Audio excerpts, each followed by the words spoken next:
नमस्कार दोस्तों, आज हम शुरू करेंगे गणित का नया पाठ जिसका नाम है बहुपद। तो चलिए दोस्तों देखते हैं अब तक हमने क्या पढ़ा है। इसमें हमने देखा है चर एवं अचर वो क्या होते हैं, बीजीय व्यंजक देखा, बीजीय सर्वनामिक और उनके गुणनखंडों को देखा।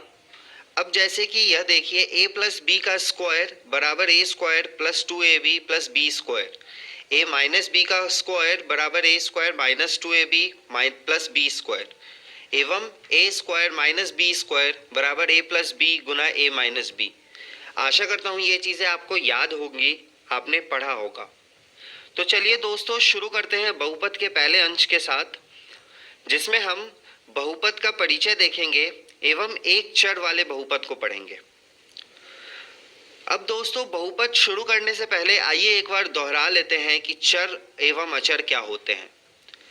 तो जैसा कि आप देख रहे हैं यहाँ पे 2x है, इसमें जो हमारा अचर होगा वह आगे वाला जो 2 है वह अचर होगा और x जो है वह चर होगा। अब दोस्तों चर एवं अचर होते क्या है, तो अचर वह होते हैं जिनकी मतलब हम कोई भी उसमें मान रखते हैं तो वह उसका मान एकदम स्थिर रहता है, स्थिरांक कह सकते हैं हम अचर को दूसरी भाषा में। और चर होता है जिसका मान हर जगह बदलता रहता है, हम उसमें कोई भी मान कभी भी रख के उसके मान को बदल सकते हैं। आइए एक और उदाहरण देखते हैं, जैसे कि यह है 2 पाई आर। अब यहाँ पे जो हमारा आर है वह चर है।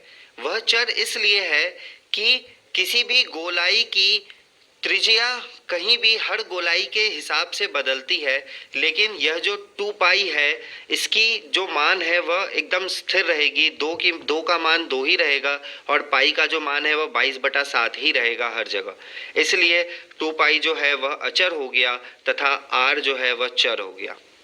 तो चलिए दोस्तों शुरू करते हैं बहुपद के साथ। बहुपद का मतलब क्या होता है? बहुपद 2 शब्दों से बना है, एक बहुत और दूसरा पद।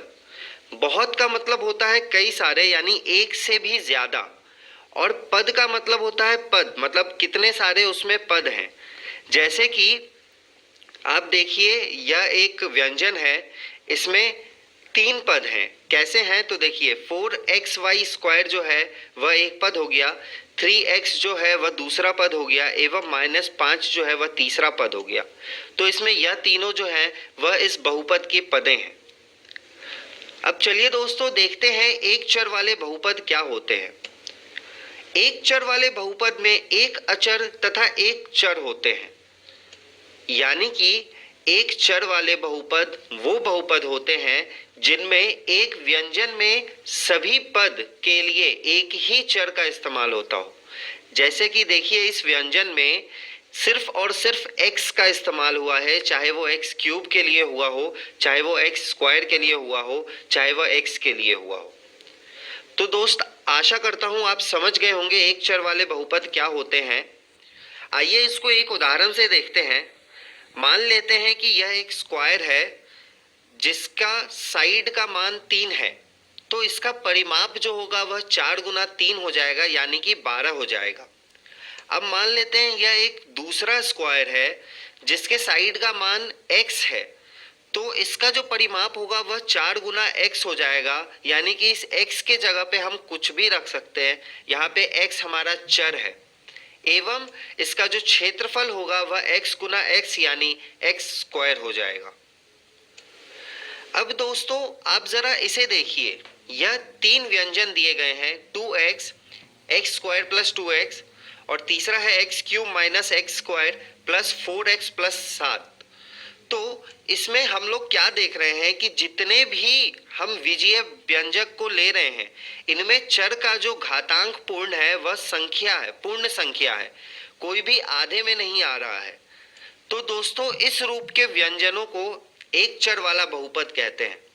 अगर यहीं पे यह x स्क्वायर नहीं होके रूट x होता तो यह एक चर वाला बहुपद नहीं होता, क्योंकि उसकी जो घातांक है वह पूर्ण संख्या नहीं होती बल्कि उसकी घातांक 1/2 हो जाती।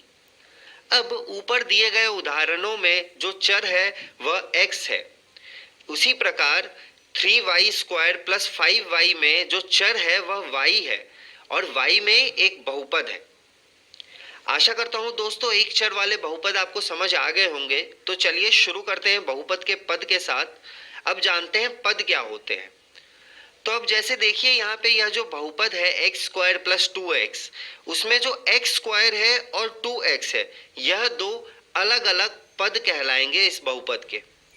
इसी प्रकार जो बहुपद है 3y² प्लस 5y प्लस 7, इनमें तीन पद है जो कि है 3y², 5y एवं 7। अब एक सवाल है कि यह जो एक व्यंजन यहाँ दिया गया है -x³ plus 4x² plus 7x minus 2, इनमें कितने पद हैं? तो आइए देखते हैं।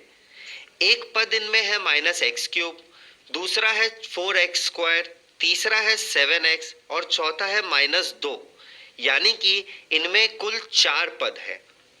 आशा करता हूं बहुपद के पद भी आपको समझ आ गए होंगे। तो अब देखते हैं पदों के गुणांक क्या होते हैं। अब जैसे मान लीजिए कि यह एक आपको उदाहरण दिया गया है -x³ plus 4x² plus 7x minus 2।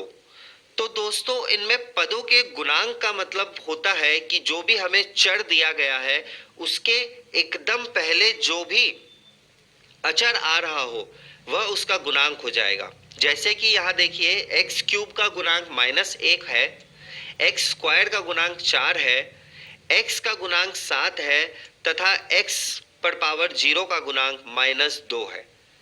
तो दोस्तों एक चीज हमेशा याद रखिएगा कि x पर पावर 0 का मान हमेशा 1 होता है। तो यानी कि वहां पे सिर्फ -2 लिखा हुआ है उसके साथ, यानी कि गुना 1 है, यानी गुना x का पावर 0 भी हम लिख सकते हैं। आशा करता हूं दोस्तों यहां तक समझ आ गया होगा। तो चलिए शुरू करते हैं अचर बहुपद के साथ। अचर बहुपद क्या होता है? तो ध्यान रहे कि सिर्फ दो भी है, जैसा पिछले उदाहरण में आपने देखा था, वह भी एक बहुपद है। तो यानी कि 2 हो गया, -5 हो गया, 7 हो गया, 11 हो गया आदि, यह सारे अचर बहुपद के उदाहरण हैं। और अचर बहुपद शून्य जो है उसको हम शून्य बहुपद कहते हैं। आशा करता हूं दोस्तों समझ आ गया होगा। तो आइए बहुपद के कुछ और रूप देखें। यदि एक बहुपद में चर x हो तो हम बहुपद को px या qx या rx आदि से प्रकट कर सकते हैं। जैसे कि इस उदाहरण में देखिए px बराबर 2x² प्लस 5x माइनस 3 है। दूसरा उदाहरण है qx बराबर x³ प्लस 3। तीसरा है ry बराबर y² प्लस 6y माइनस 3 एवं चौथा है su बराबर -u⁵ minus u³ plus u minus 9। तो यह सभी उदाहरण में आप देख रहे हैं कि जो भी चर लिया गया है उसी के साथ उसको px या qx या फिर अगर y है तो ry और u है तो su लिया गया है। दोस्तों आशा करता हूं यह चीजें आपको बहुपद से संबंधित समझ आ गई होंगी।